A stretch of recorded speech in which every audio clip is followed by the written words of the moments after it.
السلام عليكم أصحابتي سيتهين ما في عنتهين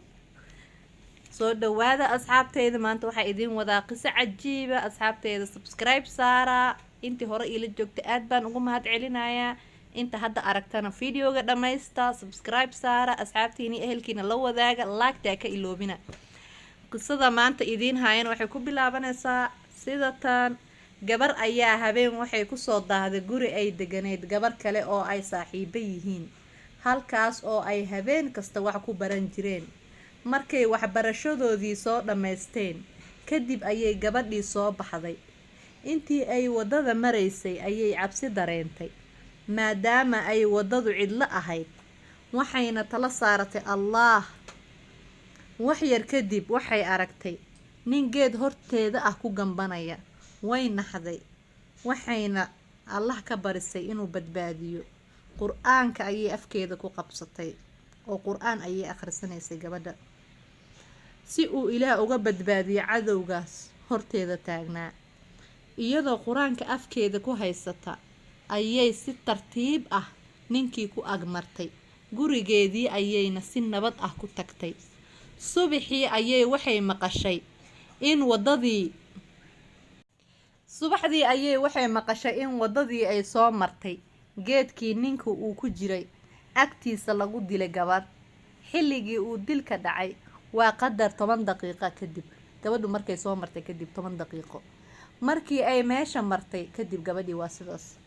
waxay dareentay in ninka dilka geystay uu yahay kii ay soo aragtay oo soo agmareysay habeenkii si ay booliska ugu sheegto ninka tilmaamihiisa ayay aaday saldhigga kadib taliyihii saldhigga joogay ayaa u sheegay inay hayaan dhowr nin ay u soo qabteen arrintan laga soo qabtay oo meesha magaalada iyo agaari laga soo qabtay loogana shakisan yahay dilka gabadha inay geysteen sidaa daraadeed wuxuu gabadhii ka dalbaday taliyihii inay raggaas wajiyadooda eegto oo ay sheegto haddii uu ku jiro ninkii ay habeenkii soo aragtay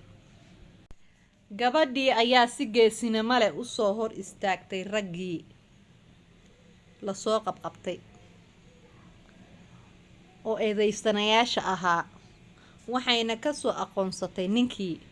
wayna sheegtay ninkii ayaa isna dambigii qirtay maadaama lagu cadeeyay meel uu cararo ma lahan ilaahay amarkiisa dambigiisii wuu qirtay gabadhii ayaa taliyaha ka codsatay in ninka la weydiiyo sababta uu iyada u soo weerari waayay gabadhii way yaabtay anigii markii aan maray ila muusan hadlin muxuu ani yacni iga leexday gabadhii way yaabtay ninkii waa la weydiiyay wuxuu yiri gabadhan kaligeed maysan ahayn waxaa dhinacyada ka socday 2 nin oo dhaadheer oo xoog badan subxaanallah malaha waa malaa'igtii rabbi ileen quraanka ayay afkeeda ku haysay markay ag mareysay marka taas waxay ku cadeynaysaa quraankii gabadhan ay akhrisatay ay akhrineysay ilaa gurigeedii ay ka tageysay uu ilaahay ku badbaadiyay ninkaasna wuxuu yiraahday indhihiisuba ku arkayba gabadhan niman dhaadheer xoog la socdeen u dhahay ma sha Allah subxaanallah wallahi arin cajiib ah waaye quraanka waa kaasa awoodiisa wax walba uu ka badbaadinayaa subxaanallah ilaahay nagu hanuuniyo quraanka asxaabteeda qisadii maanta intaas ay ku ekeyd waxaan ka codsanayaa share gareeya